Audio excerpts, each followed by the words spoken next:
Welcome back. This is Miss Amador. I'm going to continue the reading of Contents of the Dead Man's Pocket, starting on page 122, midway down, third paragraph. But I wanted to go ahead and do a review, quick little summary thus far. So considering elements of plot, we have exposition. So here in the beginning of the story, we see Tom Beneke is staying home in his high-rise apartment in New York City, while his wife, Claire, goes out to the movies without him. Tom is choosing to stay home and work on a very important project for his job. It's hot in the apartment, though, so he opens a window. So question, which floor does Tom and Claire live on? If you said the 11th floor, you are correct. And let's see what happens. What is the conflict? Conflict, as we see in the picture here, that yellow piece of paper. As Claire goes out the door, an air current from the hall picks up the papers on Tom's desk, whisking a yellow paper with weeks' worth of research scrawled on it out of the window. This research and idea could eventually bring big things for Tom in his company and in the grocery business. The paper is out on the ledge, and Tom has to decide whether or not to go out on the ledge to retrieve it. So, what type of conflict is this? An internal conflict or an external conflict? Well, if you said internal conflict, you are correct. It is an internal conflict. Next is the rising action. Tom assesses the situation. The paper is against a projecting wall from the next apartment, caught in the corner between the two walls about 5 yards away.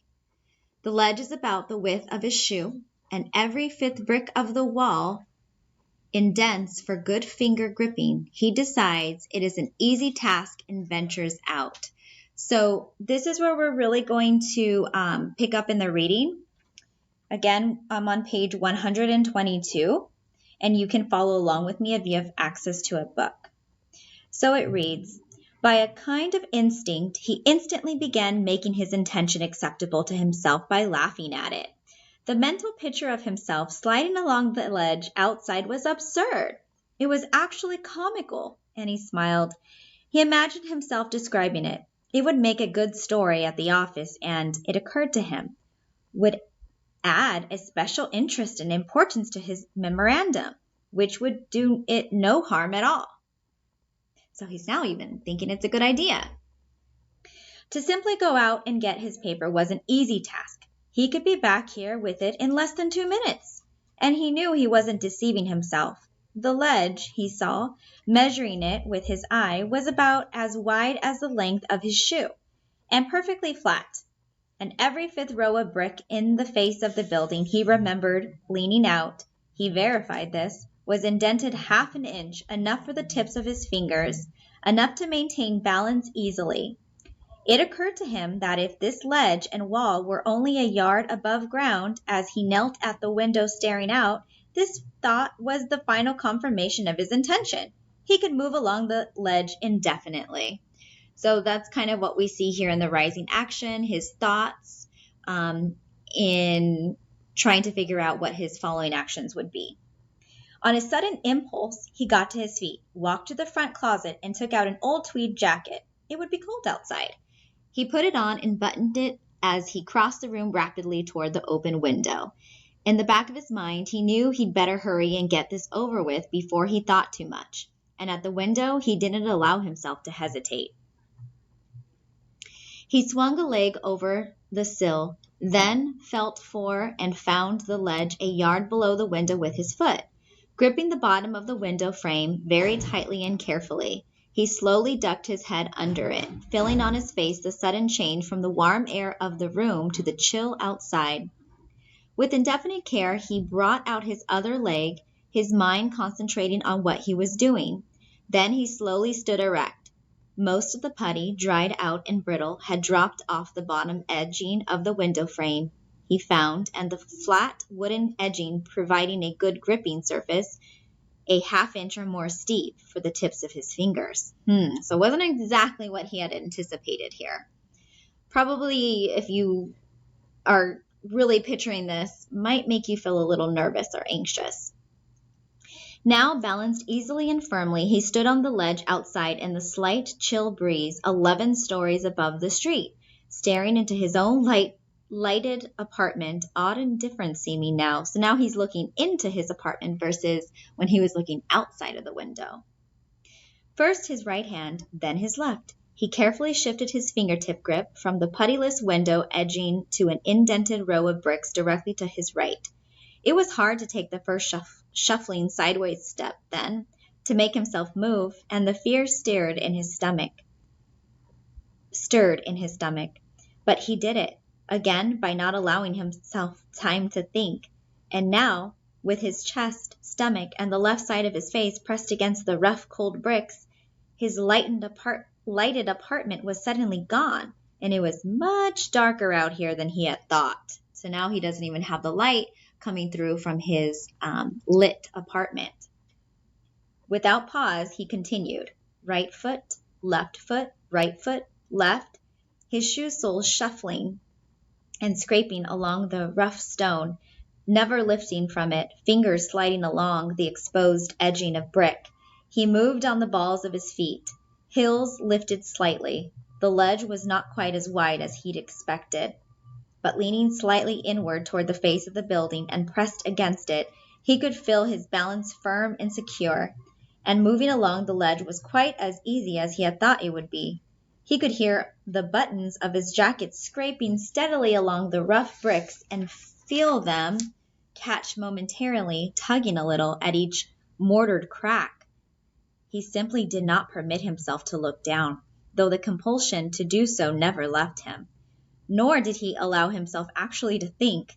Mechanically, right foot, left foot, over and again, he shuffled along crabwise, watching the projecting wall ahead of loom steadily closer.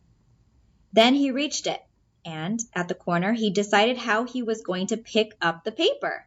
He lifted his right foot and placed it carefully on the ledge that ran along the projecting wall at a right angle to the ledge on which his other foot rested.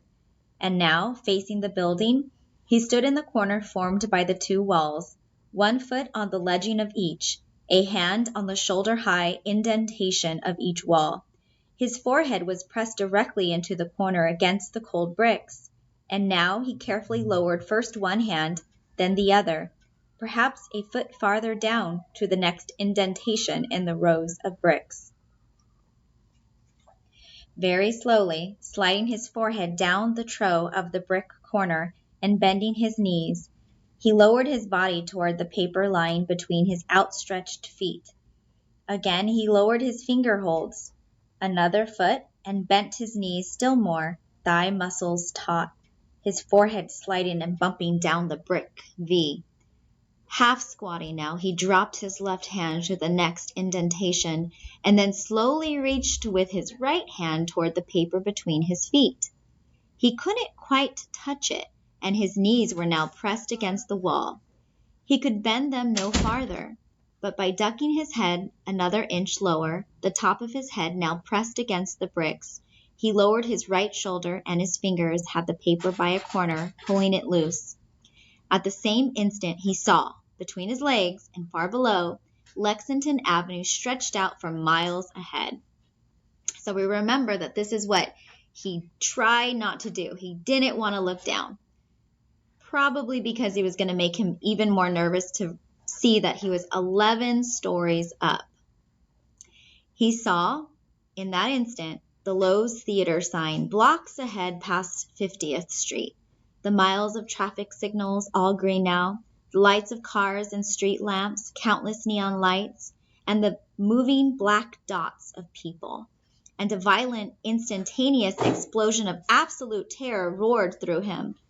For a motionless instant, he saw himself externally, bent practically double, balanced on this narrow ledge, nearly half his body projecting out above the street far below, and he began to tremble violently, panic flaring through his mind and muscles, and he felt the blood rush from the surface of his skin. in the fractional moment before horror paralyzed him as he stared between his legs at that terrible length of street far beneath him, a fragment of his mind raised his body in a spasmodic jerk to an upright position again, but so violently that his head scraped hard against the wall, bouncing off it, and his body swayed outward to the knife edge of balance, and he very nearly plunged backward and fell.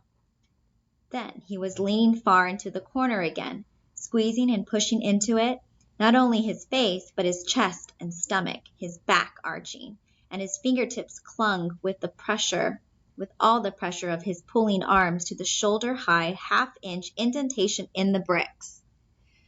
I think it's safe to say that we have reached the climax. So I'll read this little summary here of what we've just read.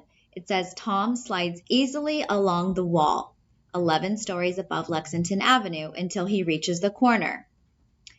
He straddles the ledges of the two walls and scrapes his head against the wall as he stoops down to pick up the paper.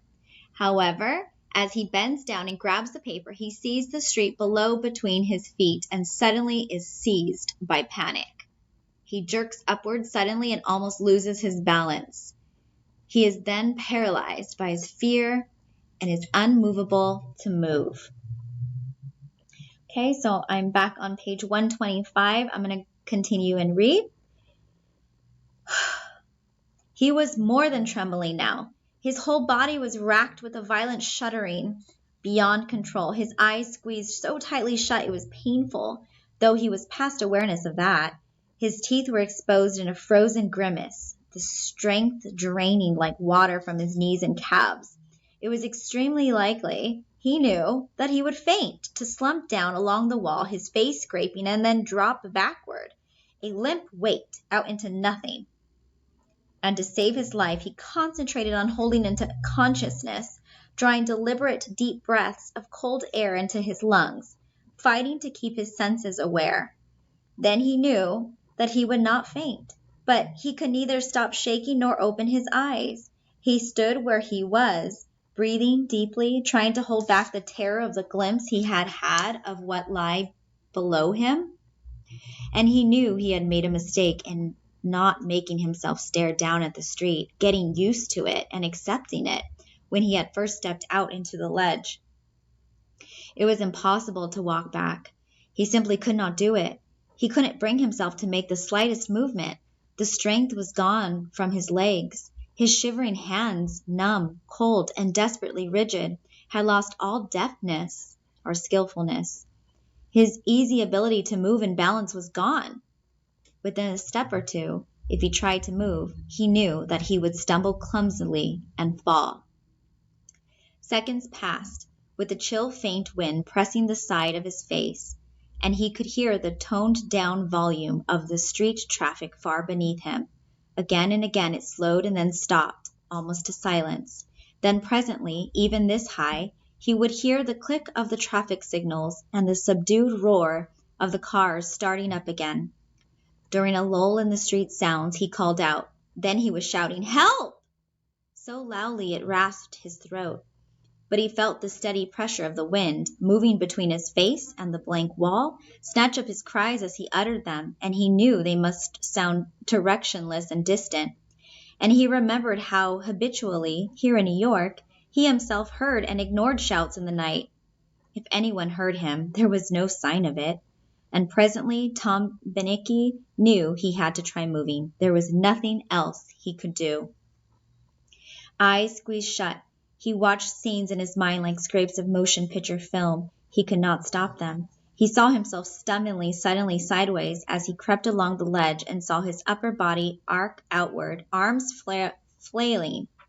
He saw a dangling shoestring caught between the ledge and the sole of his other shoe, saw a foot start to move, to be stopped with a jerk, and felt his balance leaving him.